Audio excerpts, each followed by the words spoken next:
बोलो गणेश भगवान की जय, बोल शंकर भगवान की जय, बोलो पार्वती माता की जय, बोलो कार्तिक जी की जय, बोलो शंकर भगवान की जय।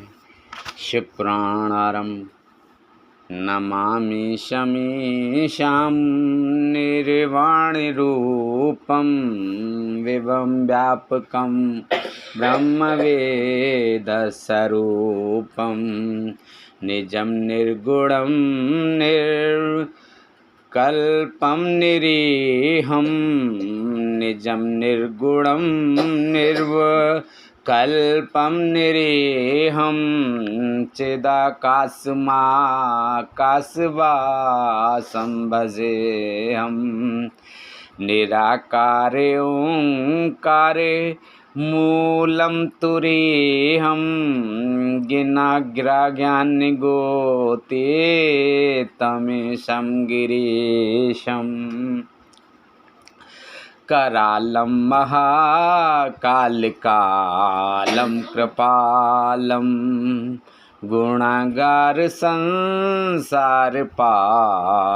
नतोऽहं तुषाराद संकाश गौरं गभीरं मनोभूतकोटिप्रवासी शरीरम् स्फुरन्मूलकल्लोलिनी चारुगंगा लसद्बालबालेन्दुकण्ठे भुजंगा चलत्कुण्डलं शुभ्रनेत्रं विशालं प्रसन्नामुनं नीलकण्ठं दयालं मृगादिशचर्मं वरं मुण्डमालं प्रियं शङ्करं सर्वनाथं भजामि प्रचण्डं प्रगष्टं प्रगल्लं परेशम् अखण्डम् अजं भानुकोटिप्रकाशं त्रिशूलनिर्मूलनं शूलपाणिं भजेऽहं भवानीपतिं वावगम्यं कलातीतकल्याणकल्पान्तिकारे सदा सच्चिदानन्ददाता पुरारी चिदानंद संदोह मोहापहारे प्रसिद्ध प्रसिद्ध प्रभु मन्मथारे नयावद उमानाथ पादारविन्दं भजन्ति हलोके परिवनरायणम् न तावद् सुखं शान्ते सन्तापनाशं प्रसीद प्रभो सर्वभूतादिवासं न जानामि योगं जपं नैव पूजां नतोऽहं सदा सर्वदा संवितोभ्यं जरा जन्म दुःख्यो घटातव्यमानं प्रभुपायापं नमामि शम्भो रुद्राष्टकं दीप्रोक्तं विपणे हर्तुषे ये पठन्ति नरा भक्त्या तेषां शम्भ प्रसीदति सुन विनति सर्वज्ञ शिव देख विप्र अनुराग नव मंदिर वाणी भई तो हे दुज्वर वर्मा जो प्रसन्न प्रभु मोहि पर नाथ दीन पर ने निज पर भक्ति देहु प्रभु पुंदु शरवर दे। तब माया बस जीव जड़ संकट फिरहि बिलान। तिन पर क्रोध न कीजिए कृपा सिंधु भगवान।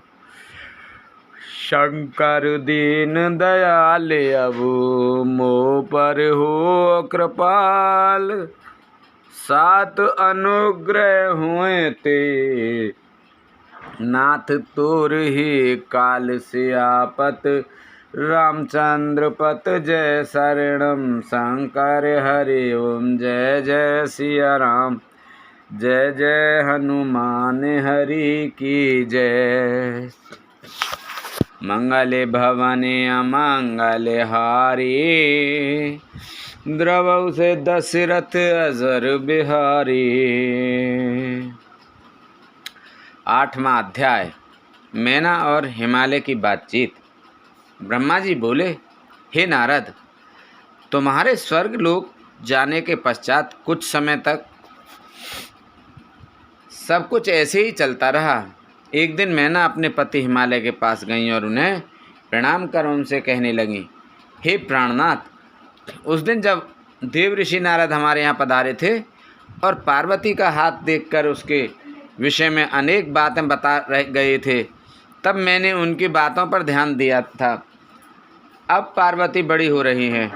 मेरी आपसे विनम्र प्रार्थना है कि आप उसके विवाह के लिए सुयोग्य व सुंदर वर की खोज शुरू कर दें, जिसके साथ हमारी पुत्री पार्वती सुख से अपना जीवन व्यतीत कर सके।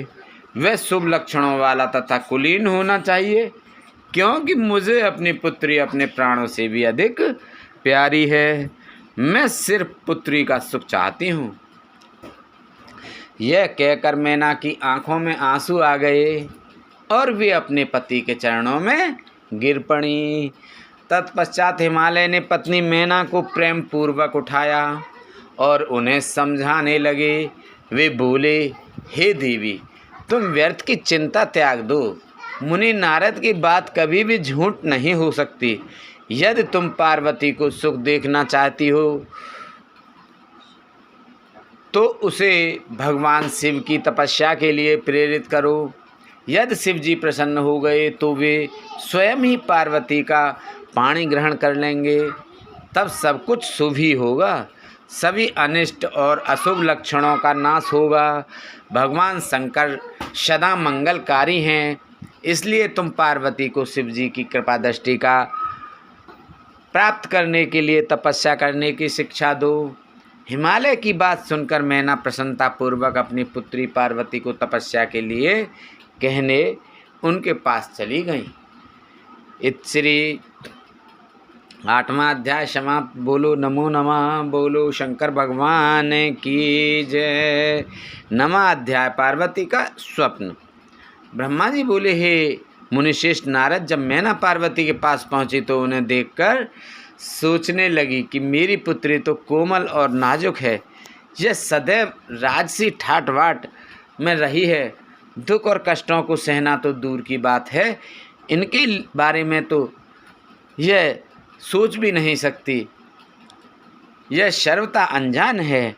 पार्वती को उन्होंने बड़े ही लाड़ और प्यार से पाला है, तब कैसे मैं अपनी प्रिय पुत्री को कठोर तपस्या करने के लिए प्रेरित कर सकती हूँ। यही सब सोचकर मैना अपनी पुत्री से तपस्या के लिए कुछ नहीं बोल सकी।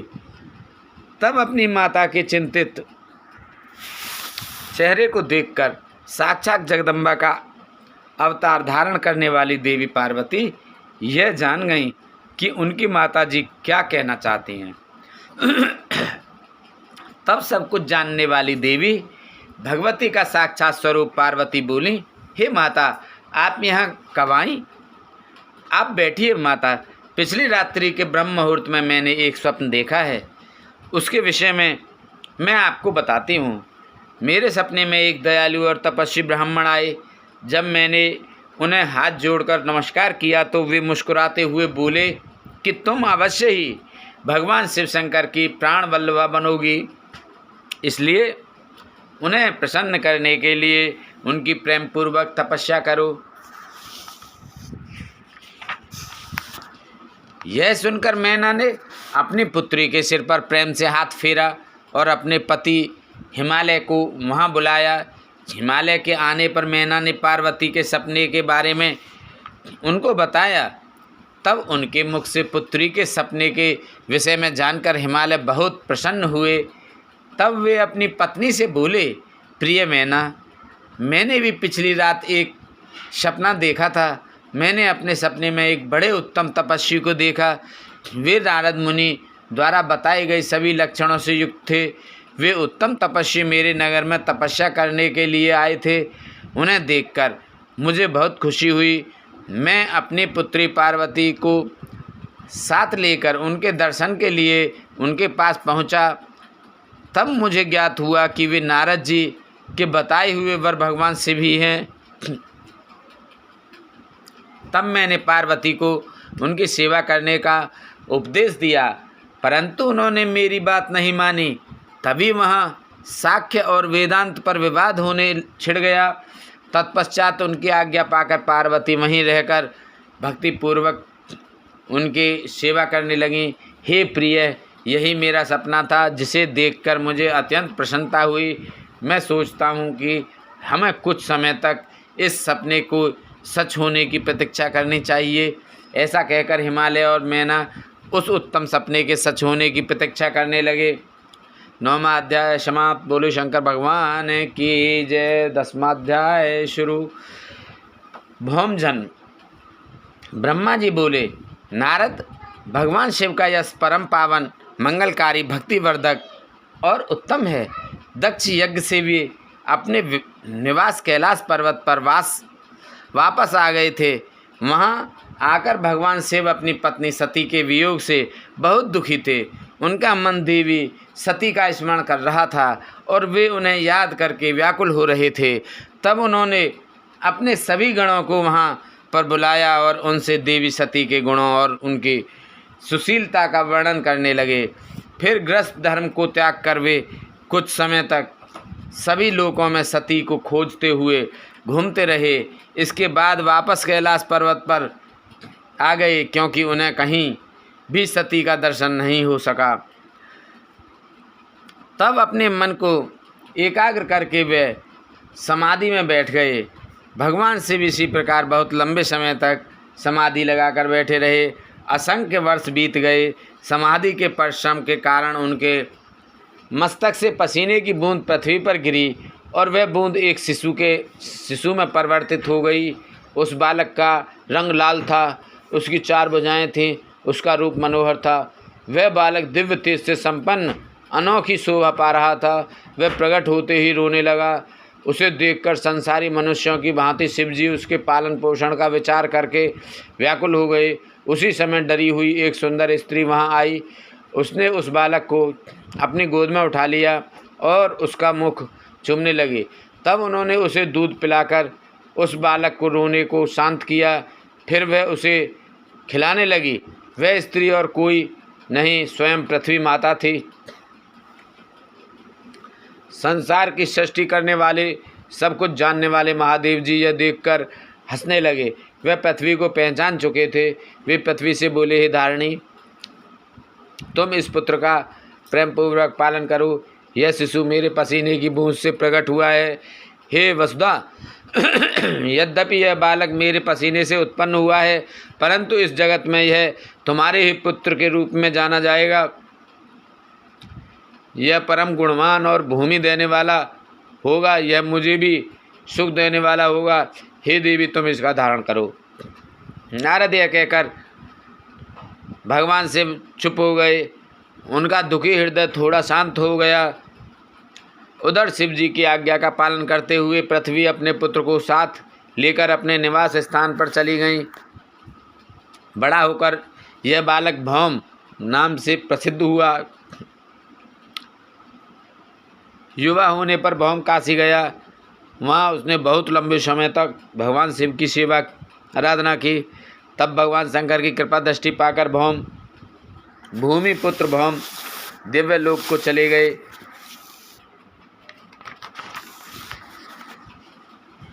इसलिए 10वां अध्याय समाप्त। बोलो शंकर भगवान की जय।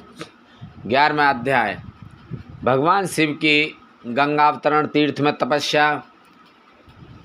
ब्रह्मा जी बोले, नारद, गिरिराज हिमालय की पुत्री पार्वती जो साक्षात जगदम्बा का अवतार थी, जब 8 वर्ष की हो गई तब भगवान शिव को उनके जन्म का समाचार मिला। तब उस अद्भुत बालिका को हृदय में रखकर वे बहुत प्रसन्न हुए। तब उन्होंने अपने मन को एकाग्र कर तपस्या करने के विषय में सोचा।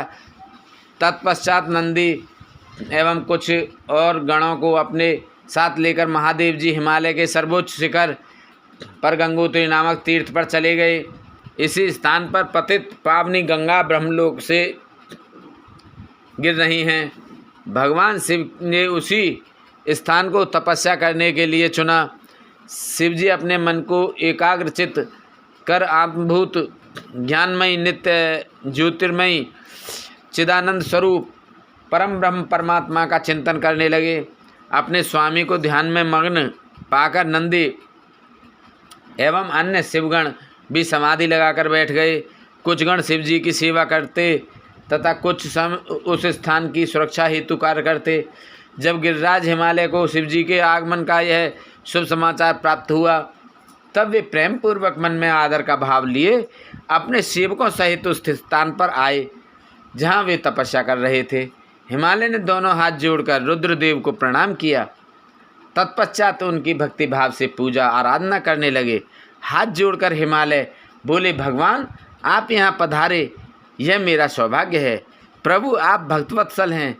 आज आपके साक्षात दर्शन पाकर मेरा जन्म सफल हो गया है। आप मुझे अपना सेवक समझें और मुझे अपनी सेवा करने की आज्ञा प्रदान करें। हे प्रभु, आपकी सेवा करके मेरा मन अत्यधिक आनंद का अनुभव करेगा। गिरिराज हिमालय के वचन सुनकर महादेव जी ने अपनी आंखें खोलीं और वहाँ हिमालय और उनके सेवकों को खड़े देखा। उन्हें देखकर महादेव जी मुस्कुराते हुए बोले, हे गिरिराज, मैं तुम्हारे शिखर पर एकांत में तपस्या करने के लिए आया हूँ। हिमालय पुत्र, तुम तपस्या के धाम हो। देवताओं, मुनियों और राक्षसों को भी तुम आश्रय प्रदान करते हो। गंगा जो कि सबके पापों को धो देती है, तुम्हारे ऊपर से होकर ही निकलती है, इसलिए तुम सदा के लिए पवित्र हो गए हो।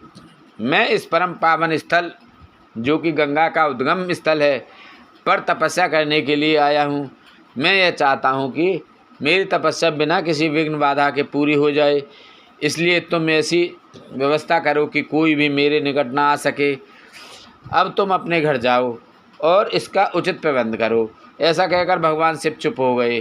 तब हिमालय बोले, हे परमेश्वर, आप मेरे निवास के क्षेत्र में पधारे, यह मेरे लिए बड़े सौभाग्य की बात है। मैं आपका स्वागत करता हूँ। भगवान, अनेकों मनुष्य आपकी अनन्य भाव से तपस्या और प्रार्थना करने पर भी आपके दर्शनों के लिए तरसते हैं। ऐसे महादेव ने मुझ दीन को अपने अमृत दर्शनों से कृतार्थ किया है। भगवान, आप यहाँ पर तपस्या के लिए पधारे हैं, इससे मैं बहुत प्रसन्न हूँ। आज मैं स्वयं को देवराज इंद्र से भी अधिक भाग्यशाली मानता हूँ। आप यहाँ बिना किसी विघ्न बाधा के एकाग्रचित्त हो तपस्या कर सकते हैं। यहाँ आपको किसी भी तरह की कोई परेशानी नहीं होगी, ऐसा मैं आपको विश्वास दिलाता हूँ। ऐसा कहकर गिरिराज हिमालय अपने घर लौट गए। घर पहुंचकर उन्होंने अपनी पत्नी मैना को शिवजी से हुई सारी बातों का वृत्तांत कह सुनाया। तब उन्होंने अपने सेवकों को बुलाया और समझाते हुए कहने लगे कि आज से कोई भी गंगा अवतरण अर्थात गंगोत्री नामक स्थान पर नहीं जाएगा। वहाँ जाने वाले को मैं दंड दूंगा। इस प्रकार हिमालय ने अपने गणों को शिवजी की तपस्या के स्थान पर न जाने का आदेश दे दिया।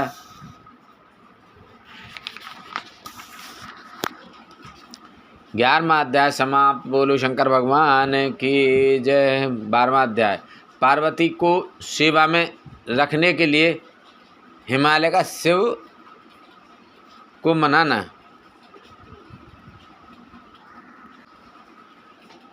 ब्रह्मा जी बोले, हे मुनि नारद, तत्पश्चात हिमालय अपनी पुत्री पार्वती को साथ लेकर शिवजी के पास गए। वहाँ जाकर उन्होंने योग साधना में डूबे त्रिलोकीनाथ भगवान शिव को दोनों हाथ जोड़कर नमस्कार किया तथा इस प्रकार प्रार्थना करने लगे, भगवान मेरी पुत्री पार्वती आपकी सेवा करने की बहुत उत्सुक है, इसलिए आपकी आराधना करने के लिए मैं इसे अपने साथ लाया हूँ। हे प्रभु, यह अपनी 2 सखियों के साथ आपकी सेवा में रहेगी। आप मुझ पर कृपा करके इसे अपनी सेवा का अवसर प्रदान करिए। तब भगवान शिव ने उस परम सुंदरी हिमालय कन्या पार्वती को देखकर अपनी आंखें बंद कर लीं और पुनः परम ब्रह्म के स्वरूप का ध्यान करने लगे। उस समय सर्वेश्वर एवं सर्वव्यापी शिवजी तपस्या करने लगे। यह देखकर हिमालय इस सोच में डूब गए कि भगवान शंकर उनकी तपस्या स्वीकार करेंगे या नहीं। तब एक बार पुनः हिमालय ने दोनों हाथ जोड़कर शिवजी के चरणों में प्रणाम किया और बोले, हे देवादिदेव महादेव, हे भोलेनाथ, शिव शंकर, मैं दोनों हाथ जोड़कर आपकी शरण में आया हूँ। कृपा आंखें खोलकर मेरी ओर देखिए। भगवान, आप सभी विपत्तियों को दूर करते हैं। हे भक्त वत्सल, मैं रोज़ अपनी पुत्री के साथ आपके दर्शनों के लिए यहाँ आऊँगा। कृपया मुझे आज्ञा प्रदान कीजिए। हिमालय के वचनों को सुनकर त्रिलोकीनाथ भगवान शिव ने अपने नेत्र खोले और बोले, हे गिरिराज हिमालय, आप अपनी कन्या को घर पर ही छोड़कर मेरे दर्शनों को आ सकते हैं, नहीं तो आपको मेरा भी दर्शन नहीं होगा। महेश्वर की ऐसी बात सुनकर हिमालय ने अपनी मस्तक झुका दिया और शिवजी से बोले, हे प्रभु, हे महादेव जी, कृपया यह बताइए कि मैं अपनी पुत्री के साथ आपके दर्शन के लिए क्यों नहीं आ सकता? क्या मेरी पुत्री आपकी सेवा के योग्य नहीं है? फिर इसे ना लेकर आने का कारण मुझे समझ में नहीं आता। हिमालय की बात सुनकर शिवजी हंसने लगे और बोले, हे गिरिराज, आपकी पुत्री सुंदर, चंद्रमुखी और अनेक शुभ लक्षणों से संपन्न है, इसलिए आपको इसे मेरे पास नहीं लाना चाहिए, क्योंकि विद्वानों ने नारी को माया रूपिणी कहा है। युवतियाँ ही तपस्वियों की तपस्या में विघ्न डालती हैं। मैं योगी हूँ, सदैव तपस्या में लीन रहता हूँ और माया मोह से दूर रहता हूँ, इसलिए मुझे स्त्री से दूर ही रहना चाहिए। हे हिमालय, आप धर्म के ज्ञानी और वेदों की रीतियाँ जानते हैं। स्त्री की निकटता से मन में विषय वासना उत्पन्न हो जाती है और वैराग्य नष्ट हो जाता है, जिससे तपस्वी और योगी का ध्यान नष्ट हो जाता है। इसलिए तपस्वी को स्त्रियों का साथ नहीं करना चाहिए। इस प्रकार कहकर भगवान शिव चुप हो गए। हिमालय शिव जी के ऐसे वचनों को सुनकर चकित और व्याकुल हो गए। उन्हें चुप देखकर पार्वती देवी असमंजस में पड़ गईं। 12वां अध्याय समाप्त। बोलो शंकर भगवान की जय। 13वां अध्याय पार्वती शिव का दार्शनिक संवाद। भगवान शंकर के वचन सुनकर पार्वती जी बोली, योगीराज, आपने जो कुछ भी मेरे पिताश्री गिरिराज हिमालय से कहा उसका उत्तर मैं देती हूँ। अंतर्यामी, आपने महान तप करने का निश्चय किया है। ऐसा करने का निश्चय आपने शक्ति के कारण ही लिया है। सभी कर्मों को करने की यह शक्ति ही प्रकृति है। प्रकृति ही सबकी सृष्टि, पालन और संहार करती है। प्रभु, आप थोड़ा विचार करें, प्रकृति क्या है और आप कौन हैं? यदि प्रकृति ना हो तो शरीर तथा स्वरूप किस प्रकार हो? आप सदा प्राणियों के लिए वंदनीय और चिंतनीय हैं। यह सब प्रकृति के ही कारण है।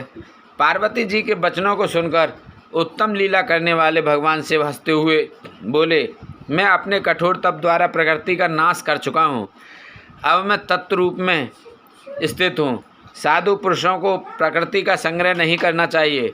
भगवान शिव के इस प्रकार के वचनों को सुनकर पार्वती हंसती हुई बोली, हे करुणा निधान कल्याणकारी योगीराज, आपने जो कहा क्या वह प्रकृति नहीं है?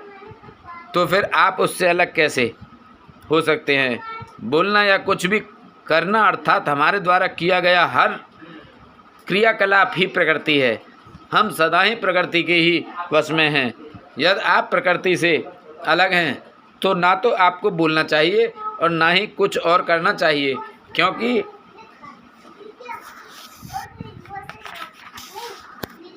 ये कार्य तो प्रकृति के हैं, अर्थात प्राकृतिक हैं। भगवान, आप हंसते, सुनते, खाते, देखते और करते हैं वह सब भी तो प्रकृति का ही कार्य है, इसलिए व्यर्थ के वाद विवाद से कोई लाभ नहीं है। यदि आप वाकई प्रकृति से अलग हैं तो इस समय यहाँ तपस्या क्यों कर रहे हैं? सच तो यह है कि आप प्रकृति के वश में हैं और इस समय अपने स्वरूप को खोजने के लिए ही तपस्या में लीन रहना चाहते हैं। योगीराज, आप किस प्रकार की बात कर रहे हैं? थोड़ा विचार कर कहें। यदि आपने प्रकृति का नाश कर डाला है तो आप किस प्रकार विद्यमान रहेंगे? क्योंकि संसार तो सदा से ही प्रकृति से बंधा हुआ है।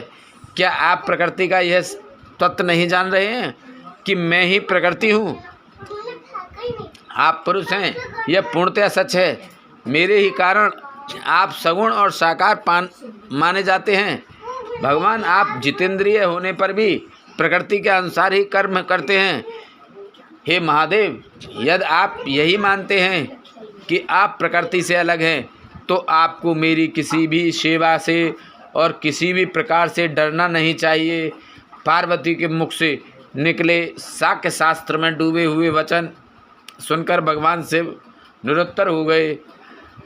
तब उन्होंने पार्वती जी को अपने दर्शन और सेवा करने की आज्ञा प्रसन्नतापूर्वक प्रदान कर दी। तत्पश्चात भगवान शिव पर्वतराज हिमालय से बोले, हे गिरिराज हिमालय, मैं तुम्हारे इस शिखर पर तपस्या करना चाहता हूँ, कृपा मुझे इसकी आज्ञा प्रदान करें। देवादिदेव भगवान शिव के इस प्रकार के वचनों को सुनकर गिरिराज हिमालय दोनों हाथ जोड़कर बोले, हे महादेव, यह पूरा संसार आपका ही है। सभी देवता, असुर और मनुष्य सदैव आपकी ही पूजन और चिंतन करते हैं। मैं आपके सामने एक तुच्छ मनुष्य हूँ, भला मैं आपको किस प्रकार आज्ञा दे सकता हूँ?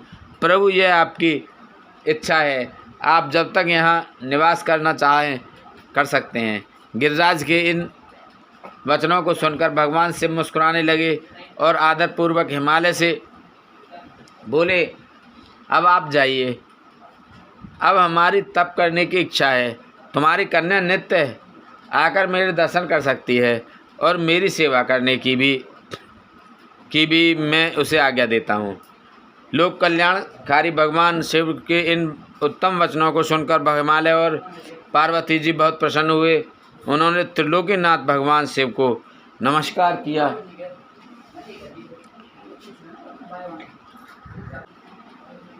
और अपने घर लौट गए। उसी दिन से पार्वती जी प्रतिदिन भगवान शिव के दर्शनों के लिए वहां आती। उस समय उनके साथ उनकी 2 सखियां भी वहां जाती और भक्तिपूर्वक शिव जी की सेवा करती। वे महादेव के चरणों को धोकर उस चरणामृत को पीती थी।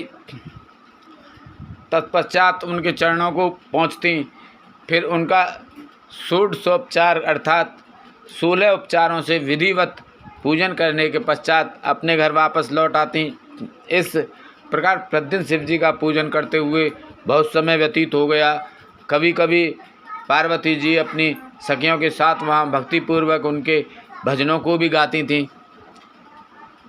एक दिन सदाशिव ने पार्वती जी को इस प्रकार अपनी सेवा में तत्पर देखकर विचार किया कि जब इनके हृदय में उपजे अभिमान के बीज के अंकुर का नाश हो जाएगा तभी मैं इनका पाणी ग्रहण करूँगा। ऐसा सोचकर लीलाधारी भगवान से पुनः ध्यान में मग्न हो गए। तब उनका मन चिंता मुक्त हो गया। तब देवी पार्वती भगवान शिव के रूप का चिंतन करती हुई भक्ति भाव से उनकी सेवा करती रहती। भगवान शंकर भी शुद्ध भाव से पार्वती को प्रतिदिन दर्शन देते थे। इसी बीच इंद्र और अन्य देवता व मुनि ब्रह्मा जी के पास पहुँचे। ब्रह्मा जी की आज्ञा से कामदेव हिमालय पर्वत पर गए। सभी देवताओं के कार्य की सिद्धि हेतु काम की प्रेरणा से वे पार्वती शिव का संयोग कराना चाहते थे। इसका कारण यह था कि महापराक्रमी तारकासुर ने ऋषि मुनियों और देवताओं की नाक में दम कर रखा था। उसका वध करने के लिए उन्हें भगवान शिव जैसे महापराक्रमी और बलवान पुत्र की आवश्यकता थी। कामदेव ने हिमालय के शिखर पर पहुंचकर अनेक बल यत्न किए, परंतु भगवान शिव काम की माया से मोहित ना हो सके। उन्होंने क्रोध से कामदेव को भस्म कर दिया। अब शक्ति में ही सामर्थ्य थी कि शिव को मोहित कर वे देवताओं की इच्छाओं को साकार करती। इसलिए काम के अनंग होने के बाद जन कल्याण के लिए तथा अपने व्रत को पूरा करने के लिए पार्वती ने मन ही मन शिवजी को पति रूप में पाने का दृढ़ निश्चय कर लिया। कठोर तपस्या करके देवी पार्वती ने शिवजी के हृदय में को जीत लिया। तब वे दोनों अत्यंत प्रेम से प्रसन्नतापूर्वक रहने लगे और उन्होंने देवताओं के महान कार्य को सिद्ध किया।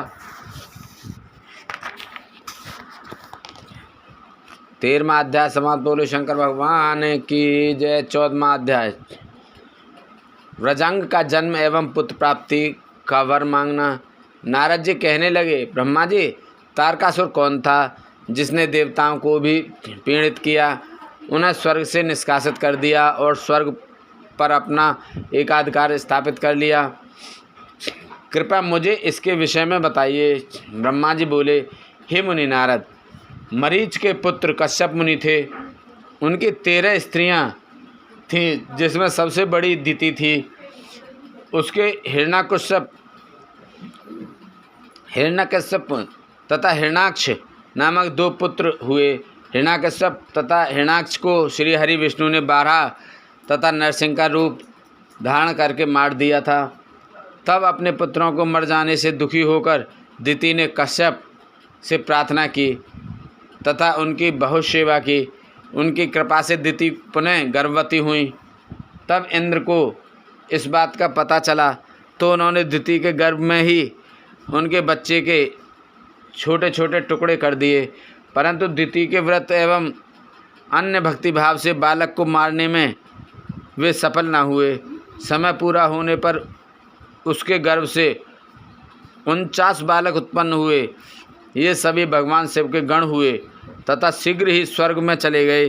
तत्पश्चात दिति पुनः अपने पति कश्यप मुनि के पास गईं और उनसे पुनः माँ बनने की विषय में कहने लगीं। तब कश्यप मुनि ने कहा, हे प्रिय दिति, अपना तन मन शुद्ध कर भक्ति भाव से तपस्या करो। 10,000 वर्ष बीतने के पश्चात तुम्हें तुम्हारी इच्छा के अनुरूप पुत्र की प्राप्ति होगी। यह सुनकर दिति ने श्रद्धापूर्वक 10,000 वर्षों तक कठोर तपस्या की। तपस्या के उपरांत पुनः वे अपने घर लौट आईं। तब कश्यप मुनि की कृपा से दिति गर्भवती हुई। इस बार उन्होंने एक अत्यंत पराक्रमी और बलवान पुत्र को जन्म दिया। इस पुत्र का नाम व्रजांग था। व्रजांग दिति की इच्छा के अनुसार ही था। दिति इंद्र द्वारा किए गए छल कपट से बहुत दुखी थी और उनसे बदला लेने के लिए अपने पुत्र व्रजांग को देवताओं से युद्ध करने की आज्ञा दी। व्रजांग और सभी देवताओं का बहुत भयानक युद्ध हुआ। तत्पश्चात वीर और पराक्रमी व्रजांग ने अपनी माता के आशीर्वाद से सभी देवताओं को परास्त कर दिया और स्वर्ग का राज्य हत्या कर वहाँ का राजा बन गया। सभी देवता उसके अधीन हो गए। तब यह देखकर दिति को बहुत प्रसन्नता हुई। एक दिन कश्यप मुनि के साथ मैं स्वयं व्रजांग के पास गया। मैंने व्रजांग से अनुरोध किया कि वह देवताओं को इंद्र की गलती की सज़ा न दें तथा इंद्र सहित सभी देवताओं को क्षमा कर दें। मेरे इस प्रकार कहने पर व्रजांग बोला, हे ब्राह्मण, मुझे राज्य का कोई लोभ नहीं है। मैंने इंद्र की दुष्टता के कारण ही ऐसा किया है। इंद्र ने मेरी माता के गर्भ में घुसकर मेरे भाइयों को मारने का प्रयत्न किया था। तभी मैंने इंद्र के राज्य को जीतकर उसे स्वर्ग से निष्कासित कर दिया है। भगवान, मुझे भोग विलास की भी कोई इच्छा नहीं है। इंद्र सहित सभी देवता अपने अपने कर्मों का फल भोग चुके हैं। अब मैं स्वर्ग का राज्य इंद्र को वापस सौंप सकता हूँ। मैंने अपनी माता की आज्ञा मानकर यह सब किया है। प्रभु, आप मुझे सारा तत्व का उपदेश दें जिससे मुझे सुख की प्राप्ति हो। व्रजांग के उद्देश्य को उत्तम जानकर मैंने उसे सात्विक तत्व के बारे में समझाया। फिर मैंने एक सुंदर व गुणी स्त्री उत्पन्न की और उसका विवाह व्रजांग से करा दिया। व्रजांग ने अपने सभी बुरे विचारों को त्याग दिया, परंतु उसकी पत्नी के हृदय में बुरे विचारों का ही मानो साम्राज्य था। उसकी पत्नी ने उसकी बहुत सेवा की। तब प्रसन्न होकर व्रजांग ने कहा, हे प्राण प्रिया, तुम क्या चाहती हो, मुझे बताओ। मैं तुम्हारी इच्छाएं अवश्य पूरा करूंगा। यह सुनकर वह परम सुंदरी बोली, पतिदेव, यदि आप मेरी सेवा से प्रसन्न हैं तो कृपया मुझे इस त्रिलोकी को जीतने वाला महापराक्रमी और बलवान पुत्र प्रदान कीजिए, जो ऐसा बलवान हो कि समस्त देवता उससे भयभीत रहें। अपनी पत्नी के ऐसे वचन सुनकर वज्रांग सोच में डूब गया, क्योंकि वह स्वयं देवताओं से किसी प्रकार का कोई वैर नहीं रखना चाहता था, परंतु उसकी पत्नी देवताओं के साथ शत्रुता बढ़ाना चाहती थी। वज्रांग सोचने लगा कि यदि सिर्फ अपनी पत्नी की इच्छा को सर्वोपरि मानकर उसे पूरा कर दिया तो सारे संसार सहित देवताओं एवं मुनियों को दुख उठाना पड़ेगा, और यदि पत्नी की इच्छा को पूरा नहीं किया तो मैं नरक का भागी बनूंगा। तब इस धर्म संकट में पड़ने के बाद उसने अपनी पत्नी की अभिलाषा को पूरा किया। अपनी पत्नी की इच्छा अनुसार पुत्र प्राप्त करने हेतु वज्रांग ने बहुत वर्षों तक कठोर तपस्या की। मुझसे वर प्राप्त कर अत्यंत हर्षित होता हुआ वज्रांग अपनी पत्नी को पुत्र प्रदान करने हेतु अपने लोक में चला गया। इसी 14वां अध्याय समाप्त। बोलो शंकर भगवान की जय। 15वां अध्याय तारकासुर का जन्म व उसका तप। ब्रह्मा जी बोले, हे मुनिश्रेष्ठ नारद, कुछ समय बाद वज्रांग की पत्नी गर्भवती हो गई। समय पूर्ण होने पर उसकी पत्नी ने एक पुत्र को जन्म दिया। वह बालक बहुत लंबा चौड़ा था, उसका शरीर बहुत अधिक विशाल था, वह अत्यंत शक्तिशाली और पराक्रमी था। उसके जन्म के समय सारे संसार में कोहराम मच गया, चारों ओर उपद्रव होने लगे, आकाश में भयानक बिजलियां चमकने लगीं तथा चारों दिशाओं में भयंकर गर्जनाएं होने लगीं। धरती पर भूकंप आ गया, पहाड़ कांपने लगे, नदी सरोवर का जल जोर जोर से उछलने लगा, चारों ओर आंधियां चलने लगीं। सूर्य को राहु ने निगल लिया और चारों ओर अंधकार छा गया। उसके जन्म के समय के ऐसे अशुभ लक्षणों को देखते हुए कश्यप मुनि ने उसका नाम तारक रखा। तारक का जन्म हो जाने पर वज्रांग के घर ही उसका लालन पालन होने लगा। थोड़े ही समय में तारक का शरीर और बड़ा हो गया, वह पर्वत के समान विशाल और विकराल होता जा रहा था। कुछ समय पश्चात तारक ने अपनी माता और पिता वज्रांग से तपस्या करने की आज्ञा मांगी। तब उसके माता पिता ने प्रसन्नतापूर्वक उसको आज्ञा प्रदान कर दी। साथ ही उसकी माता ने उसे यह आदेश दिया कि वह देवताओं को अवश्य जीते और उन पर अपना आधिपत्य पर कर स्वर्ग पर अधिकार कर ले। अपनी माता की आज्ञा पाकर वज्रांग का पुत्र तारक तपस्या करने के लिए मधुवन में चला गया। वहाँ तारक ने मुझे प्रसन्न करने के लिए कठोर तप करना आरंभ कर दिया। उसने अपने दोनों हाथों को सिर के ऊपर ऊंचा कर लिया और ऊपर की ओर देखने लगा तथा एक पैर पर खड़े होकर एकाग्र मन से 100 वर्ष तक तपस्या करता रहा। उस समय वह केवल जल और वायु से ही अपना जीवन यापन कर रहा था। तत्पश्चात उसने 100 वर्ष जल में, 100 वर्ष थल में, 100 वर्ष अग्नि में रहकर कठिन तप करके मुझे प्रसन्न करने का प्रयत्न किया। फिर 100 वर्ष पृथ्वी पर हथेली धारण करके 100 वर्ष वृक्ष की शाखा को पकड़कर तथा अनेकों प्रकार के दुख सह कर वह तप करता रहा। इस तपस्या के प्रभाव से उसके शरीर से तेज निकलने लगा, जिससे देवलोक जलने लगा। यह देखकर सभी देवता घबरा गए।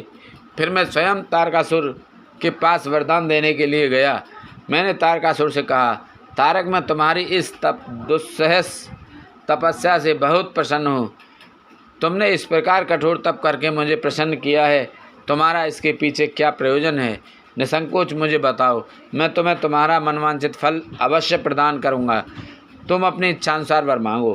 ब्रह्मा जी के इन वचनों को सुनकर तारकासुर उनकी स्तुति करने लगा। तत्पश्चात वह बोला, हे विधाता, हे ब्रह्मा जी, अगर आप मेरी तपस्या से प्रसन्न होकर मुझे वरदान देना चाहते हैं तो प्रभु मुझे पहला वर यह दें कि अपने द्वारा बनाई गई इस सृष्टि में मेरे समान कोई भी तेजवान और बलवान ना हो। दूसरा वर यह दें कि मैं अमर हो जाऊं, अर्थात कभी भी मृत्यु को प्राप्त न हूं। तब मैंने कहा कि इस संसार में कोई भी अमर नहीं है, इसलिए तुम इच्छानुसार मृत्यु का वर मांगो। तारक ने अहंकार भरी विनम्रता से निवेदन किया, भगवान, मेरी मृत्यु भगवान शंकर के वीर से उत्पन्न बालक के चलाए हुए शस्त्र से ही हो और कोई मेरा वध ना कर पाए। मैंने तारक को उसके मांगे हुए वर प्रदान कर दिए तथा अपने लोक में लौट आया। वर पाकर तारक बहुत खुश हुआ। वह भी वर प्राप्ति का समाचार देने के लिए अपने घर को चला गया। दैत्यों के गुरु शुक्राचार्य ने तारक को असुरों का राजा बना दिया। अब तारक तारकासुर नाम से प्रसिद्ध हो गया। वह तीनों लोकों पर अपना अधिकार स्थापित करना चाहता था, इसलिए सबको पीड़ित कर, उनसे युद्ध कर, उन्हें हराकर सबके राज्यों पर अपना अधिकार करता जा रहा था। स्वर्ग के राजा इंद्र ने भी डरकर अपना वाहन ऐरावत हाथी, अपना खजाना और 9 सफ़ेद रंग के घोड़े उसे दे दिए। ऋषियों ने डर के मारे कामधेनु गाय तारकासुर को दे दी। इसी प्रकार अन्य देवताओं ने भी अपनी अपनी प्रिय वस्तुएं तारकासुर को अर्पित कर दी। अन्य लोगों के पास भी जो उत्तम उत्तम वस्तुएं थीं, उन्हें भी दैत्यराज तारका ने अपने अधिकार में कर लिया। इतना ही नहीं, समुद्रों ने भी भयभीत होकर अपने अंदर छिपे सभी अमूल्य रत्न निकालकर तारकासुर को सौंप दिए।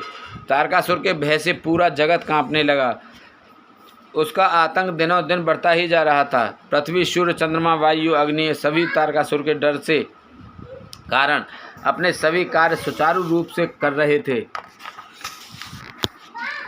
दैत्यराज तारकासुर ने देवताओं और पितरों के भागों पर भी अपना अधिकार जमा लिया था।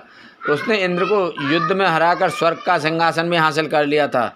उसने स्वर्ग के सभी देवताओं को वहां से निष्कासित कर दिया, जो अपनी प्राण रक्षा के लिए इधर उधर भटक रहे थे। 15वां अध्याय समाप्त। बोलो शंकर भगवान की जय। 16वां अध्याय, तारक का स्वर्ग त्याग। ब्रह्मा जी बोले, नारद जी, सभी देवता तारकासुर के डर के कारण मारे मारे इधर उधर भटक रहे थे। इंद्र ने सभी देवताओं को मेरे पास आने की सलाह दी। सभी मेरे पास आए। सभी देवताओं ने मुझे हाथ जोड़कर प्रणाम किया और मेरी अनेकों प्रकार से स्तुति करने लगे। अपना दुख दर्द बताते हुए देवता कहने लगे, हे विधाता, हे ब्रह्मा जी, आपने ही तारकासुर को अभय का वरदान दिया है। तभी से तारक त्रिलोकों को जीतकर अभिमानी होता जा रहा है। उसने लोगों को डरा धमकाकर उन्हें अपने अधीन कर लिया है। तारक ने स्वर्ग पर भी अपना अधिकार स्थापित कर लिया है और हम सभी को स्वर्ग से निकाल दिया है। उसने इंद्र के सिंहासन पर भी अपना अधिकार कर लिया है। अब उसके आदेश से उसके असुर हमारे प्राणों के प्यासे बनकर हमें ही ढूंढ रहे हैं। तभी हम अपने प्राणों की रक्षा के लिए आपकी शरण में आए हैं। हे प्रभु, हमारे दुखों को दूर कीजिए। देवताओं के कष्टों को सुनकर मुझे बहुत दुख हुआ।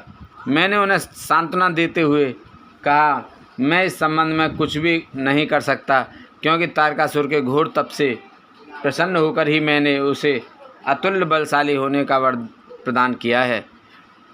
परंतु उसने मदान्ध होकर सभी देवताओं और मनुष्यों को प्रताड़ित किया है और उनकी संपत्तियों पर जबरदस्ती अपना अधिकार कर लिया है। इसलिए अब आप सभी इस बात से निश्चिंत रहिए कि एक दिन तारकासुर का विनाश अवश्य ही होगा। उसकी मृत्यु जरूर होगी, पर इस समय हम विवश हैं।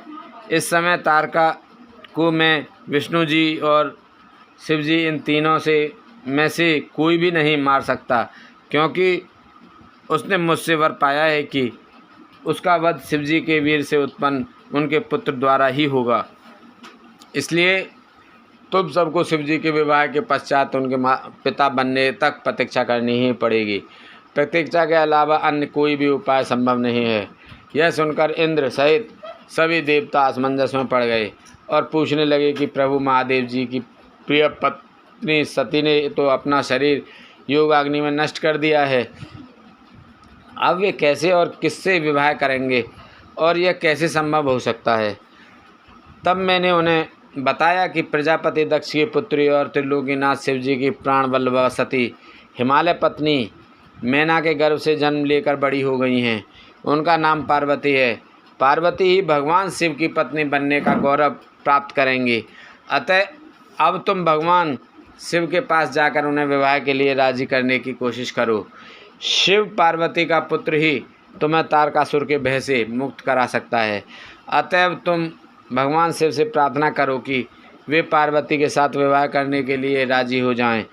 इस बात को अच्छे से जान लो कि शिव पुत्र ही तुम्हारा उद्धार कर सकता है। अब मैं तारकासुर को समझाता हूँ कि वे व्यर्थ में देवताओं को तंग करना बंद कर दे और उन्हें उनका भाग वापस दे दे और स्वयं भी शांति से जीवन यापन करे। यह कहकर मैंने इंद्र व अन्य देवताओं को वहाँ से विदा किया। तत्पश्चात मैं स्वयं तारकासुर को समझाने के लिए उसके पास गया। तारकासुर ने मुझे प्रणाम किया और मेरी स्तुति एवं वंदना करने लगा। मैंने तारकासुर से कहा, हे पुत्र तारक, मैंने तुम्हारी भक्ति भाव से की गई तपस्या से प्रसन्न होकर तुम्हें मनोवांछित वरदान प्रदान किए थे। वे वरदान मैंने खुशी से तुम्हारी बेहतरी के लिए दिए थे, परंतु तुम उन वरदानों का गलत उपयोग कर रहे हो। वर प्राप्त करने के उपरांत तुम अपनी सीमाओं को भूल गए हो। अनावश्यक अभिमान के नशे में चूर होकर तुम्हें यह भी याद नहीं रहा कि देवता सर्वथा पूजनीय और वंदनीय होते हैं। तुमने उन्हें भी कष्ट पहुंचाया है, साथ ही उन्हें स्वर्ग से निकालकर बेघर कर दिया है। तुम्हारे सशस्त्र सैनिक अभी भी देवताओं को मारने के लिए ढूंढ रहे हैं। तारकासुर, स्वर्ग पर सिर्फ देवताओं का ही अधिकार है, वहाँ से उन्हें निकालने की तुम्हारी कैसे हिम्मत हुई? स्वर्ग का राज छोड़कर वापस पृथ्वी पर लौट जाओ और वहीं पर शासन करो, यह मेरी आज्ञा है। तारकासुर को यह आदेश देकर मैं वहाँ से लौट आया। तत्पश्चात तारकासुर ने मेरी बात का सम्मान करते हुए स्वर्ग का राज छोड़ दिया। वह पृथ्वी पर आकर शोणित नामक नगर में शासन करने लगा। मेरी आज्ञा पाकर देवताओं सहित देवेंद्र स्वर्गलोक को चले गए और पूर्व की भांति पुनः स्वर्ग का शासन करने लगे। 16वां अध्याय समाप्त। बोले शंकर भगवान की जय। 17वां अध्याय कामदेव का शिव को मोहने के लिए प्रस्थान। ब्रह्मा जी बोले, नारद, स्वर्गलोक में सब देवता मिलकर सलाह करने लगे कि किस प्रकार से भगवान रुद्रकाम से सम्मोहित हो सकते हैं। शिव जी किस प्रकार पार्वती जी का पाणी ग्रहण करेंगे। यह सब सोचकर देवराज इंद्र ने कामदेव को याद किया। कामदेव तुरंत ही वहां पहुंच गए। तब इंद्र ने कामदेव से कहा, हे मित्र, मुझ पर बहुत बड़ा दुख आ गया है। उस दुख का निवारण सिर्फ तुम ही कर सकते हो। हे काम, जिस प्रकार वीर की परीक्षा रणभूमि में स्त्रियों के कुल की परीक्षा पति के असमर्थ हो जाने पर होती है, उसी प्रकार सच्चे मित्र की परीक्षा विपत्ति काल में ही होती है। इस समय मैं भी बहुत बड़ी मुसीबत में फंसा हुआ हूँ और इस विपत्ति से आप ही मुझे बचा सकते हैं। यह कार्य देव हित के लिए है, इसमें कोई संशय नहीं है। देवराज इंद्र की बातें सुनकर कामदेव मुस्कुराए और बोले, हे देवराज, इस संसार में कौन मित्र है और कौन शत्रु, यह तो वाकई देखने की वस्तु है। इसे कहकर कोई लाभ नहीं है। देवराज, मैं आपका मित्र हूँ और आपकी सहायता करने की पूरी कोशिश अवश्य करूँगा। इंद्रदेव, जिसने आपके पद और राज्य को छीनकर आपको परेशान किया है, मैं उसे दंड देने के लिए आपकी हर संभव मदद अवश्य करूँगा। अतः जो कार्य मेरे योग्य है मुझे अवश्य बताइए। कामदेव के इस कथन को सुनकर इंद्रदेव बड़े प्रसन्न हुए और उनसे बोले, हे तात, मैं जो कार्य करना चाहता हूँ उसे सिर्फ आप ही पूरा कर सकते हैं। आपके अतिरिक्त कोई भी उस कार्य को करने के विषय में सोच भी नहीं सकता। तारक नाम का एक प्रसिद्ध दैत्य है। तारक ने ब्रह्मा जी की घोर तपस्या करके वरदान प्राप्त किया है। तारक अजय हो गया है। अब वह पूर्णतः निश्चिंत होकर पूरे संसार को कष्ट दे रहा है। वह धर्म का नाश करने को आतुर है। उसने सभी देवी देवताओं और ऋषि मुनियों को दुखी कर रखा है। हम देवताओं ने उससे युद्ध किया, परंतु उस पर अस्त्र शस्त्रों का कोई प्रभाव नहीं पड़ा। यही नहीं, स्वयं श्री हरि का सुदर्शन चक्र भी तारक का कुछ नहीं बिगाड़ सका। मित्र भगवान शिव के वीर से उत्पन्न हुआ बालक ही तारकासुर का वध कर सकता है। अतः तुम्हें भगवान शिव के पुत्र हृदय में आसक्ति पैदा करनी है। भगवान शंकर इस समय हिमालय पर्वत पर तपस्या कर रहे हैं और देवी पार्वती अपनी सखियों के साथ मिलकर महादेव जी की सेवा कर रहे हैं। ऐसा करने के पीछे देवी पार्वती का उद्देश्य प्रभु शिव को पति रूप में प्राप्त करना है, परंतु भगवान शिव को परम योगी हैं, उनका मन सदैव ही उनके वश में है। हे कामदेव, आप कुछ ऐसा उपाय करें कि भगवान शंकर के हृदय में पार्वती का निवास हो जाए और वे उन्हें अपनी प्राण वल्लभा बना उनका पाणी ग्रहण कर लें। आप कुछ ऐसा कार्य करें जिससे देवताओं के सभी कष्ट दूर हो जाएं और हम सभी को तारकासुर नामक दैत्य से हमेशा के लिए छुटकारा मिल जाए। यदि कामदेव आप ऐसा करने में सफल हो जाएंगे तो हम सभी आपके सदैव आभारी रहेंगे। ब्रह्मा जी बोले, नारद, देवराज इंद्र के कथन को सुनकर कामदेव का मुख प्रसन्नता से खिल गया। तब कामदेव देवराज से कहने लगे कि मैं इस कार्य को अवश्य करूँगा। इंद्रदेव को कार्य करने का आश्वासन देकर कामदेव अपनी पत्नी रति और वसंत को अपने साथ लेकर हिमालय पर्वत पर चले गए, जहाँ शिवजी तपस्या कर रहे थे। इसी 17वां अध्याय समाप्त। बोलो शंकर भगवान की जय। 18वां अध्याय, कामदेव का भस्म होना। ब्रह्मा जी बोले, हे मुनि नारद, कामदेव अपनी पत्नी रति और वसंत ऋतु को अपने साथ लेकर हिमालय पर्वत पर पहुँचे, जहाँ त्रिलोकीनाथ भगवान शिव शंकर तपस्या में मग्न बैठे थे। कामदेव ने शिवजी पर अपने बाण चलाए। इन बाणों के प्रभाव से शिवजी के हृदय में देवी पार्वती के प्रति आकर्षण होने लगा तथा उनका ध्यान तपस्या से हटने लगा। ऐसी स्थिति देख महायोगी शिव अत्यंत आश्चर्यचकित हुए और मन में सोचने लगे कि मैं क्यों अपना ध्यान एकाग्रचित नहीं कर पा रहा हूँ। मेरे तपस्या में यह कैसा विघ्न आ रहा है। अपने मन में यह सोचकर भगवान शिव इधर उधर चारों ओर देखने लगे। जब महादेव जी की दृष्टि दिशाओं पर पड़ी तो वे भी डर के मारे कांपने लगीं। तभी भगवान शिव की दृष्टि सामने छिपे हुए कामदेव पर पड़ी। उस समय काम पुनः बाण छोड़ने वाले थे। उन्हें देखते ही शिवजी को बहुत क्रोध आ गया। इतने में काम ने अपना बाण छोड़ दिया, परंतु क्रोधित हुए शिवजी पर उसका कोई प्रभाव नहीं हो सका। वह बाण शिवजी के पास आते ही शांत हो गया। तब अपने बाण को बेकार हुआ देख कामदेव डर से कांपने लगे और इंद्र आदि देवताओं को याद करने लगे। सभी देवतागण वहां आ पहुँचे और महादेव जी को प्रणाम करके उनकी भक्ति भाव से स्तुति करने लगे। जब देवतागण उनकी स्तुति कर ही रहे थे, तभी भगवान शिव के मस्तक के बीचों बीच स्थित तीसरा नेत्र खुला और उसमें से आग निकलने लगी। वह आग आकाश में ऊपर उड़ी और अगले ही पल पृथ्वी पर गिर पड़ी, फिर चारों ओर गोले में घूमने लगी। इससे पूर्व के इंद्रदेव या अन्य देवता भगवान शिव से क्षमा याचना कर पाते, उस आग ने वहां खड़े कामदेव को जलाकर भस्म कर दिया। कामदेव के मर जाने से देवताओं को बड़ी निराशा व दुख हुआ। वे यह देखकर बड़े व्याकुल हो गए कि काम उनकी वजह से ही शिवजी के क्रोध का भागी बना। कामदेव के अग्नि में जलने का दृश्य देखकर वहां उपस्थित देवी पार्वती और उनकी सखियां भी अत्यंत भयभीत हो गईं। उनका शरीर जड़ हो गया, जैसे शरीर का खून सफ़ेद हो गया हो। पार्वती अपनी सखियों के साथ तुरंत अपने घर की ओर चली गईं। कामदेव की पत्नी रति तो मूर्छित होकर गिर पड़ी। मूर्छा टूटने पर वह जोर जोर से विलाप करने लगी। अब मैं क्या करूं, कहाँ जाऊं? देवताओं ने मेरे साथ बहुत बुरा किया, जो मेरे पति को यहाँ भेजकर शिवजी के क्रोध की अग्नि में भस्म करा दिया। हे स्वामी, हे प्राण प्रिय, ये आपको क्या हो गया? इस प्रकार देवी रति रोती बिलखती हुई अपने सिर के बालों को जोरों से नोचने लगी। उनके करुण क्रंदन को सुनकर समस्त चराचर जीव भी अत्यंत दुखी हो गए। तत्पश्चात इंद्र आदि देवता वहाँ देवी रति को धैर्य देते हुए उन्हें समझाने लगे। देवता बोले, हे देवी, आप अपने पति कामदेव के शरीर की भस्म का थोड़ा सा अंश अपने पास रख लो और अनावश्यक भय से मुक्त हो जाओ।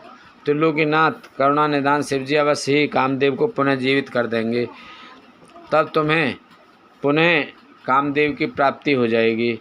वैसे भी संसार में सब कुछ पूर्व निश्चित कर्मों के अनुसार ही होता है, अतः आप दुख को त्याग दें, भगवान शिव अवश्य ही कृपा करेंगे।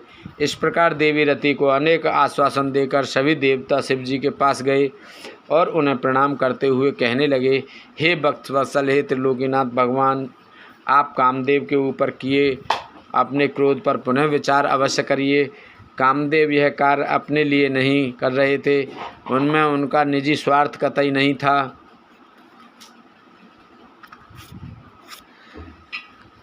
था, हे भगवान, हम सभी तारकासुर को के सताए हुए थे। उसने हमारा राज्य छीनकर हमें स्वर्ग से निष्कासित कर दिया था, इसलिए तारकासुर का विनाश करने के लिए ही कामदेव ने यह कार्य किया था।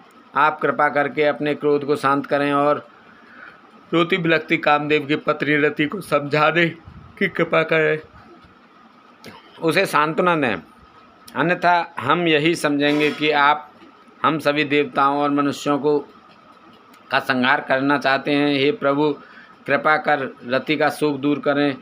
तब सदा से बोले, हे देवगणों, हे ऋषियों, मेरे क्रोध के कारण मैंने कामदेव को अपने तीसरे नेत्र से भस्म कर दिया है। जो कुछ हो गया है उसको अब बदला नहीं जा सकता, परंतु कामदेव का पुनर्जन्म अवश्य होगा। जब विष्णु भगवान श्री कृष्ण का अवतार लेंगे और रुक्मणी को अपनी पत्नी के रूप में स्वीकारेंगे, तब देवी रुक्मणी के गर्भ से श्री कृष्ण के पुत्र के रूप में कामदेव जन्म लेंगे। उस समय कामदेव प्रद्युम्न नाम से जाने जाएंगे। प्रद्युम्न के जन्म के तुरंत बाद ही संबर नाम का असुर उसका अपहरण कर लेगा और उसे समुद्र में फेंक देगा। रति, तब तक तुम्हें संबर के नगर में ही निवास करना होगा। वहीं पर तुम्हें अपने पति कामदेव की प्रद्युम्न के रूप में प्राप्ति होगी। वहीं पर प्रद्युम्न के द्वारा सम्रासुर का वध होगा। भगवान शिव की बात सुनकर देवताओं ने प्रसन्नतापूर्वक उन्हें प्रणाम किया और बोले, हे देवादिदेव महादेव करुणानिधान, आप कामदेव को जीवन दान दें और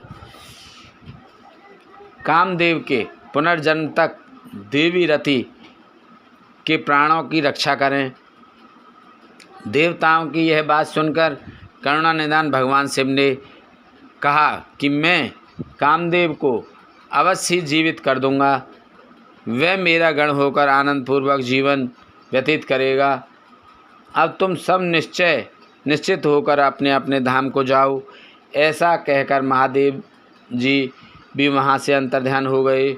उनके कहे वचनों से देवताओं की सभी शंकाएं दूर हो गईं।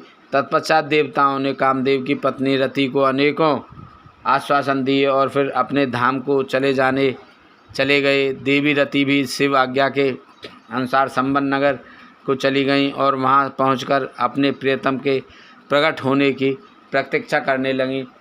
18वां अध्याय समाप्त। बोलो हरिओम नमो नमः।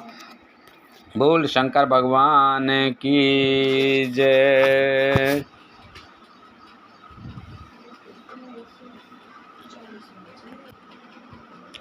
उन्नीसवां अध्याय शिव क्रोधाग्नि की शांति।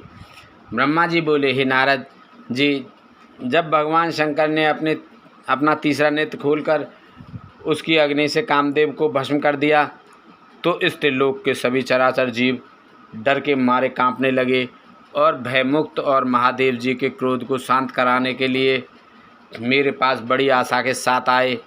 उन्होंने मुझे अपने कष्टों और दुखों से अवगत कराया। तब सब कुछ जानकर मैं भगवान शंकर के पास पहुंचा। वहां पहुंचकर मैंने देखा कि भगवान शंकर का क्रोध 7वें आसमान पर था। वे भयंकर क्रोध की अग्नि में जल रहे थे। मैंने उस धधकती अग्नि को शिवजी की कृपा से अपने हाथ में पकड़ लिया और समुद्र के पास जा पहुंचा। मुझे अपने पास आया देखकर समुद्र ने पुरुष रूप धारण किया और मेरे पास आ गए और बोले, हे विधाता, हे ब्रह्मा जी, मैं आपकी क्या सेवा करूं? यह सुनकर ब्रह्मा जी कहने लगे, हे सागर, भगवान शिव शंकर ने अपने तीसरे नेत्र की अग्नि से कामदेव को भस्म कर दिया है। इस क्रोधाग्नि से पूरा संसार जलकर राख हो सकता है। इस कारण मैं इस क्रोधाग्नि को रोककर आपके पास ले आया हूँ। हे सिंधुराज, मेरी आपसे यह विनम्र प्रार्थना है कि सृष्टि के प्रलय काल तक आप इसे अपने अंदर धारण कर लें। जब मैं आपसे इसे मुक्त करने के लिए कहूँ तभी आप इस शिव क्रोधाग्नि का त्याग करना। आपको इसी भोजन और जल प्रतिदिन देना होगा तथा इसे अपने पास धरोहर के रूप में सुरक्षित रखना होगा।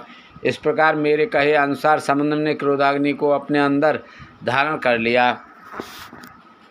उसके समुद्र में प्रविष्ट होते समय पवन के साथ बड़े बड़े आग के गोले के रूप में क्रोधाग्नि समुद्र के पास धरोहर के रूप में सुरक्षित हो गई। तत्पश्चात मैं अपने लोक वापस लौट आया। 19वां अध्याय समाप्त। बोलो शंकर भगवान की जय। 20वां अध्याय। शिव जी के बिछोह से पार्वती का शोक। ब्रह्मा जी कहते हैं, नारद, जब भगवान शिव ने अपना तीसरा नेत्र खोलकर उसकी अग्नि से कामदेव को भस्म कर दिया, तब मैंने उस क्रोधाग्नि से भयभीत देवताओं सहित सभी प्राणियों को भय से मुक्त कराने के लिए उस अग्नि को शिव की आज्ञा से पकड़ लिया और उसे लेकर मैं समुद्र तट की ओर चल पड़ा। समुद्र को उस क्रोधाग्नि को सौंपकर मैं वापस अपने धाम लौट गया। तब पूरा जगत भयमुक्त होकर पहले की भांति प्रसन्न हो गया। नारद जी ने ब्रह्मा जी से पूछा, हे दयानिधि, आप मुझे यह बताइए कि कामदेव के भस्म हो जाने पर पार्वती देवी ने क्या किया? वे अपनी सखियों के साथ कहाँ गईं? हे प्रभु, कृपा मुझे इस बारे में भी बताइए। नारद जी के यह वचन सुनकर ब्रह्मा जी बोले, भगवान शंकर के तीसरे नेत्र से 20वां अध्याय। शिव जी के विछोह से पार्वती का शोक। ब्रह्मा जी कहते हैं, नारद, जब भगवान शिव ने अपना तीसरा नेत्र खोलकर उसकी अग्नि से कामदेव को भस्म कर दिया, तब मैंने उस क्रोधाग्नि से भयभीत देवताओं सहित सभी प्राणियों का भय से मुक्त कराने के लिए उस अग्नि को शिव की आज्ञा से पकड़ लिया और उसे लेकर मैं समुद्र तट की ओर चल पड़ा। समुद्र को उस क्रोधाग्नि को सौंपकर मैं वापस अपने धाम लौट गया। तब पूरा जगत भयमुक्त होकर पहले की भांति प्रसन्न हो गया। नारद जी ने ब्रह्मा जी से पूछा, हे दयानिधि, आप मुझे यह बताइए कि कामदेव के भस्म हो जाने पर पार्वती देवी ने क्या किया? वे अपनी सखियों के साथ कहाँ गईं? अच्छा, यहाँ तक पढ़ गए। हे प्रभु, कृपा मुझे इस बारे में भी बताइए।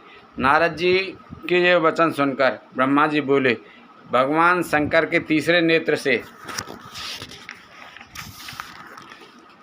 उत्पन्न अग्नि ने जब कामदेव को जलाकर भस्म कर दिया, तब पूरा आकाश गूंजने लगा। यह दृश्य देखकर देवी पार्वती और उनकी सखियां डर गईं, अपने घर को चली गईं। वहाँ पहुंचकर पार्वती जी ने सारा हाल अपने माता पिता को बताया, जिसे सुनकर उन्हें बड़ा आश्चर्य हुआ। अपनी पुत्री को विहल देखकर हिमालय को बहुत दुख हुआ। हिमालय ने पार्वती के आंसुओं को पोंछकर कहा, पार्वती, डरो मत और रो मत। तब हिमालय ने अपनी पुत्री को अनेकों प्रकार से सांत्वना दी। कामदेव को भस्म करने के उपरांत शिवजी वहाँ से अंतर्ध्यान हो गए। तब शिवजी को वहाँ न पाकर पार्वती अत्यंत व्याकुल हो गईं। उनकी नींद और चैन जाते रहे। वे दुखी और बेचैन रहने लगीं। उन्हें कहीं भी सुख शांति का अनुभव नहीं होता था। तब उन्हें अपने रूप के प्रति भी शंका होती थी।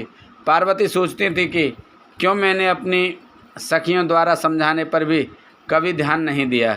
देवी पार्वती सोते जागते, खाते पीते, नहाते धोते, चलते फिरते और अपनी सखियों के साथ होते हुए भी सिर्फ महादेव जी का ही ध्यान और चिंतन करती थीं।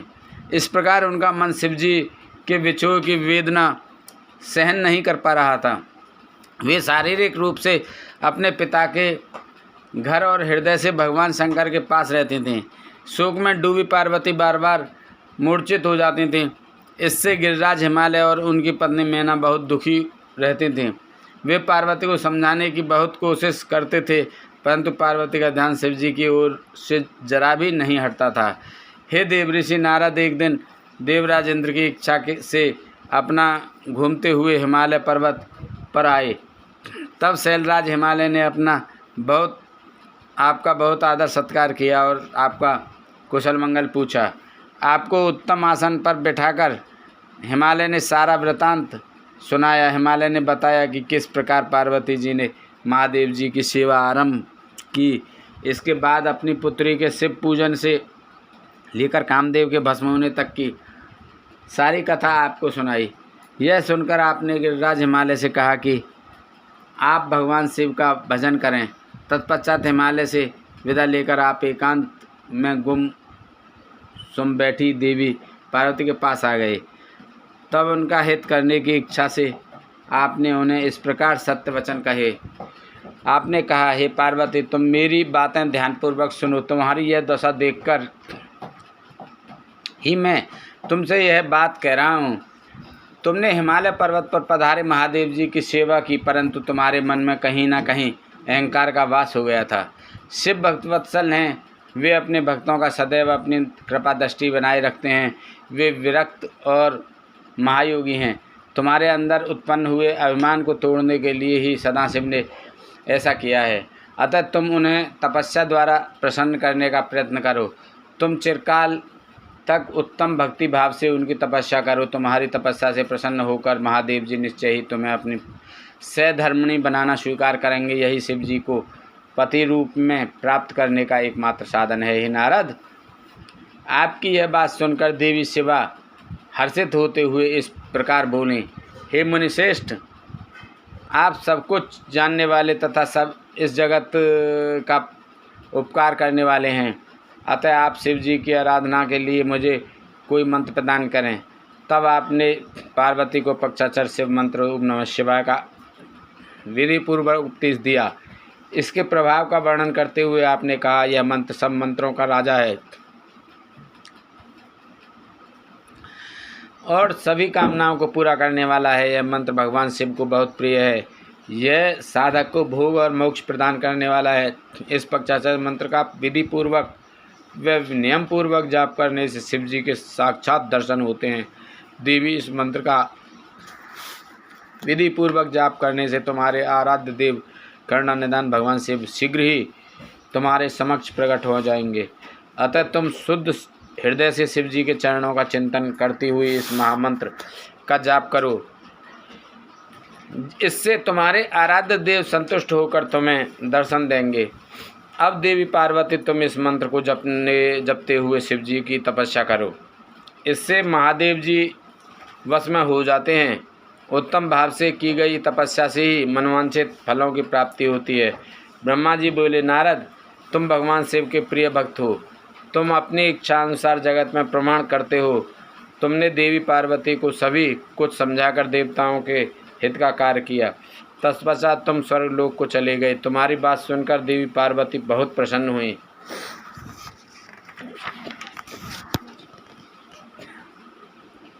बीसवां अध्याय समाप्त। बोलो शंकर भगवान की जय। 21वां अध्याय पार्वती की तपस्या। ब्रह्मा जी बोले, हे देवऋषि नारद, जब तुम पक्षाचर मंत्र का उपदेश देकर उनके घर से चले गए तो देवी पार्वती मन ही मन बहुत प्रसन्न हुई, क्योंकि उन्हें महादेव जी को पति रूप में प्राप्त करने का साधन मिल गया था। वे जान गई थीं कि त्रिलोकनाथ भगवान शिव को सिर्फ उनकी तपस्या करके ही जीता जा सकता है।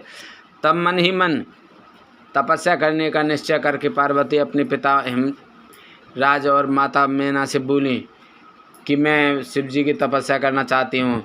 तप के द्वारा ही मेरे शरीर, स्वरूप, जन्म और वंश आदि की कृतज्ञता होगी।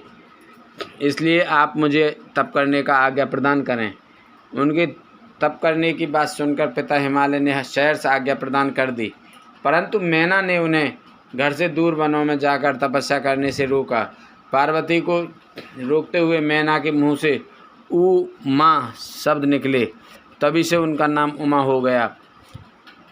पार्वती के हटके सामने मैना कुछ ना कर सकें। तब खुशी से उन्होंने पार्वती को तपस्या करने की आज्ञा प्रदान कर दी। तपस्या पश्चात माता पिता की आज्ञा पाकर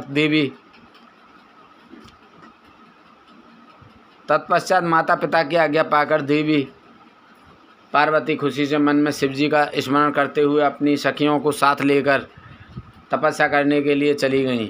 रास्ते में पार्वती ने सुंदर वस्त्रों को त्याग दिया तथा वत्कल और मृग चर्म को धारण कर लिया।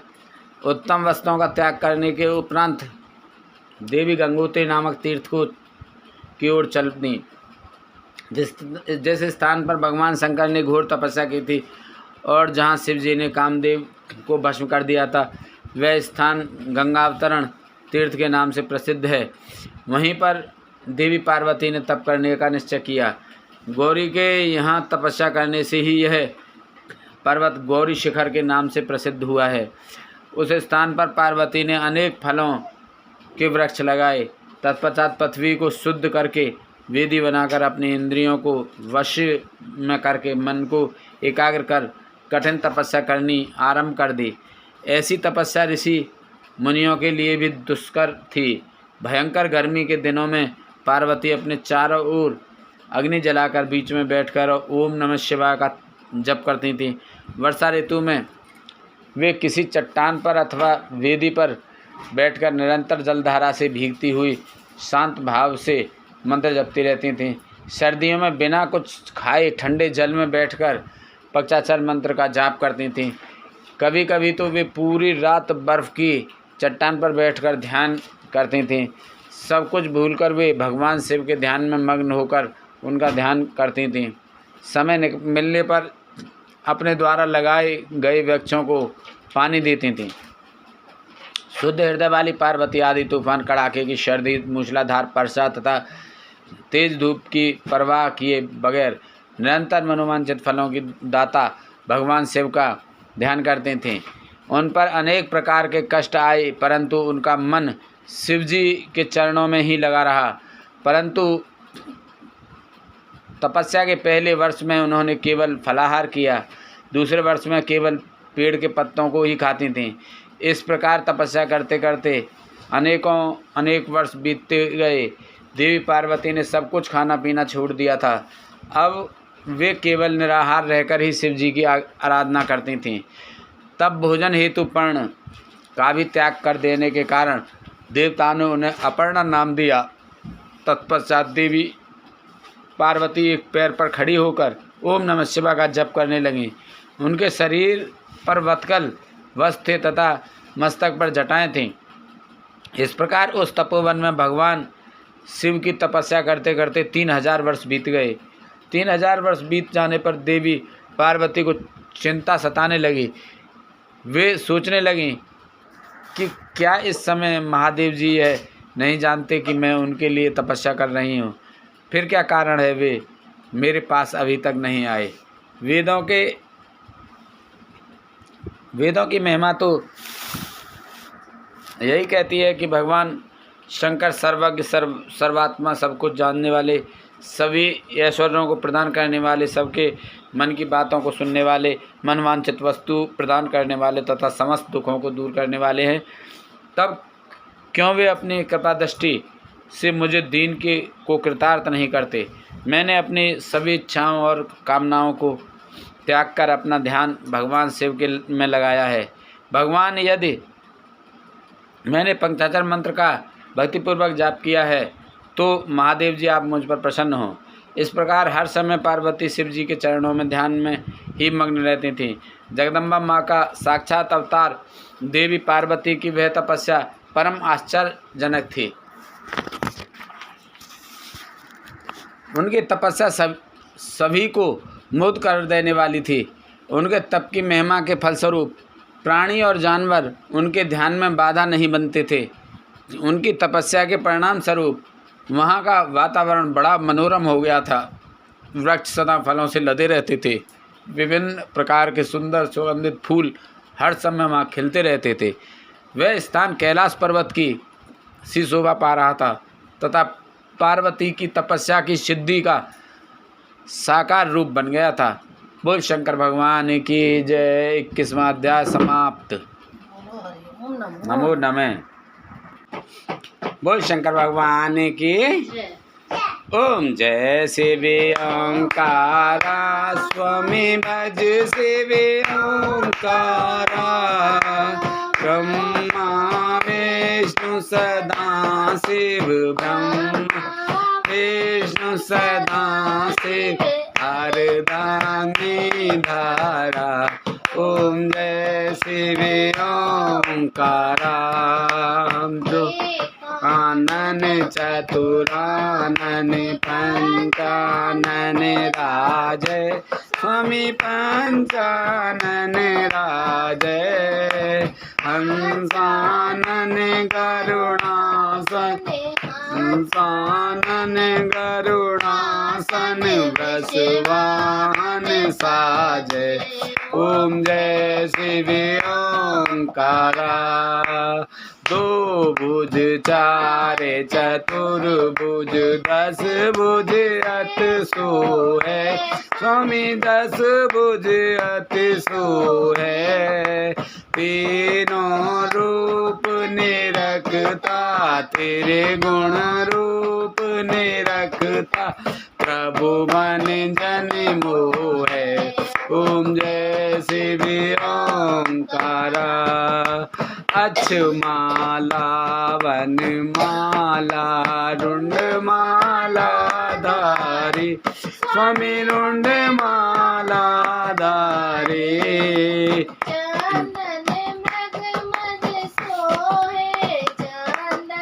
नगमद सोहे भोले शुभकारी। ओम जय शिवे ओंकारा श्वेतांबर पीतांबर बागंबर अंगे स्वामी बागंबर अंगे सनकादिक ब्रह्मादिक सनकादिक ब्रह्मादिक भूतादिक संगे।